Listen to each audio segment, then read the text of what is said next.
जय श्री गणेश। आज मैं आपको चैत्र माह के शुक्ल पक्ष की कामदा एकादशी की कहानी सुनाने जा रही हूँ। अगर आपको पसंद आए तो लाइक और सब्सक्राइब करें। प्राचीन काल में एक भोगीपुर नामक नगर में पुंडरीक नामक एक राजा राज्य करता था। वहाँ अनेक अप्सरा, गंधर्व, किन्नर आदि निवास करते थे। उस जगह ललिता और ललित नाम के दो स्त्री पुरुष अत्यंत वैभवशाली घर में निवास करते हुए विहार किया करते थे। एक समय राजा पुंडरीक गंधर्वों सहित एक सभा में क्रीड़ा कर रहे थे। उस जगह ललित गंधर्व भी उनके साथ गाना गा रहा था, परंतु उसकी प्रियतमा ललिता उस जगह नहीं थी। इससे वह उसको याद करने के कारण अशुद्ध गाना गाने लगा। नामराज करकोटक ने राजा पुंडरीक से इसकी चुगली कर दी। इस पर राजा पुंडरीक ने ललित को शाप दिया कि अरे दुष्ट, तू मेरे सामने गाता हुआ भी अपनी स्त्री को स्मरण कर रहा है। इससे तू कच्चे मांस और मनुष्यों को खाने वाला राक्षस होगा। राजा पुंडरीक के श्राप से वह ललित गंधर्व उस समय एक विकराल राक्षस हो गया। उसका 8 योजन का शरीर हो गया। राक्षस हो जाने पर उसको महान दुख मिलने लगे और वह अपने कर्म का फल भोगने लगा। जब ललिता को अपने प्रियतम ललित का ऐसा हाल मालूम हुआ तो वह बहुत दुखी हुई। वह सदैव अपने पति के उद्धार के लिए सोचने लगी कि मैं कहाँ जाऊँ और क्या करूँ। एक दिन वह घूमते घूमते विंध्याचल पर्वत पर चली गई। उसने उस जगह श्रृंगी ऋषि का आश्रम देखा।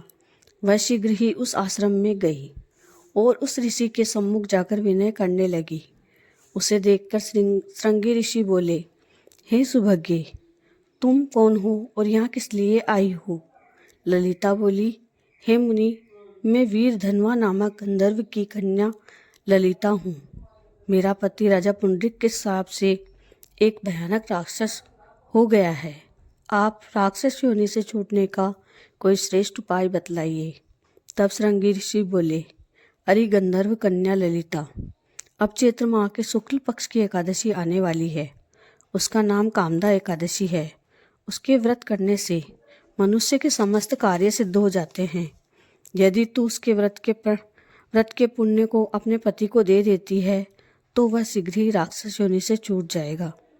मुनि के वचनों को सुनकर ललिता ने आनंद पूर्वक उसका व्रत किया और द्वादशी के दिन ब्राह्मणों के सामने अपने व्रत का फल अपने पति को देने लगी और भगवान से इस तरह प्रार्थना करने लगी, हे प्रभु, मैंने जो व्रत किया है उसके पुण्य से मेरे पति को राक्षस योनि से शीघ्र ही छुटकारा दे दीजिए।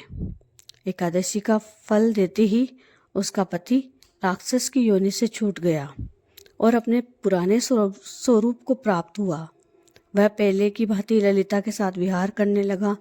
कामदा एकादशी के प्रभाव से वह पहले की भांति अब अधिक सुंदर हो गए और पुष्पक विमान पर बैठकर स्वर्गलोक को चले गए। हे राजन, इस व्रत को विधि पूर्वक करने से सब पाप नष्ट हो जाते हैं। इसके व्रत से मनुष्य ब्रह्म हत्या इत्यादि के पाप और राक्षस आदि की योनि से छूट जाते हैं।